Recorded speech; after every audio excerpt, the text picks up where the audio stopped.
So now let me read that passage. He says, I don't understand it. Because there's something in me that's making me do what I never want to do. I hate it. And if I hate it, that means I agree with God's law. So there's something in me, he says, this flesh in which dwells nothing good.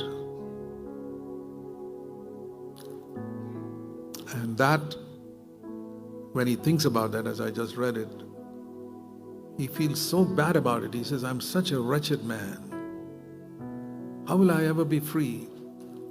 If you constantly have a longing to be free from all sin, you're on the right path. Never condemn yourself.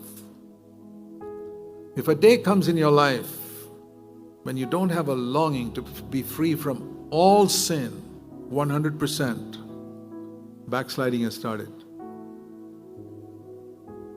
That's the way to judge yourself.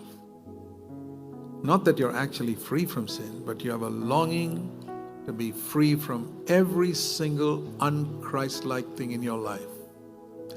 My definition of sin is from Romans 3:23, the clearest definition of sin in the whole Bible. Romans 3:23 says, all have sinned and come short of the glory of God. That is sin. Sin is not just telling lies or having dirty thoughts. It's anything less than the perfect glory of God is sin. And John 1:14 says the glory of God was seen in Jesus Christ. So you put these verses together, it means anything less than the life of Jesus Christ is sin. So, that's why the Bible says we'll have sin in us until the day Christ comes. When He comes, we will be like Him. Then I'll be completely free from sin. But until that day, there's going to be sin in me. But I'm not going to live in conscious sin all the time. Unconscious. So, I always acknowledge I'm not yet like Christ, but I'm not satisfied. It's like a student saying, I've not finished high school yet. I've not graduated. But I'm not sitting in the same standard. I think, school life is a perfect example of spiritual growth. We all come into school, or we are born again, we come into the kindergarten. We're just born again. Many things we don't know. We're defeated by many things, but we don't want to sin. It's like a child who's come to school and he wants to study, but there are a million things he does not know. And so when you are born again, there are many things we don't even know our sin. It's okay. You just joined in the kindergarten. Just make sure that you don't sit in the kindergarten year after year. That's all. Make progress. You should, just like you want your child to go from kindergarten to first standard next year, you should also have a longing. Lord, I'm at a certain level today.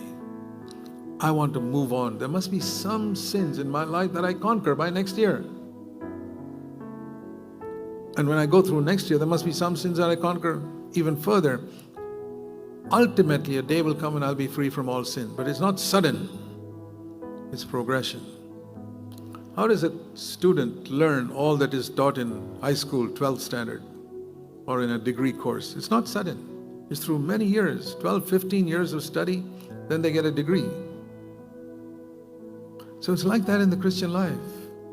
So until then, the student has to say, yeah, I can read now. I know the spelling of different words. Good. I can add, but I don't know how to subtract. I don't know division. Fine. And then another year says, hey, now I know about division.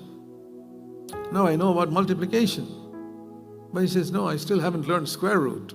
Okay, fine. Wait another year, you learn that as well. See, there's a progression. It's the same way in our life. We are defeated by certain sins. That's like saying, I don't know that subject. But then a year goes by and say, hey, it's not in my life anymore. It must be like this, dear brothers and sisters, in your life, that each year finds you a little higher than the previous year. But you'll never be completely free. That's what Paul is saying here. With my mind, I'm serving the law of God, but in my flesh, the law of sin is still keeping me defeated in certain areas.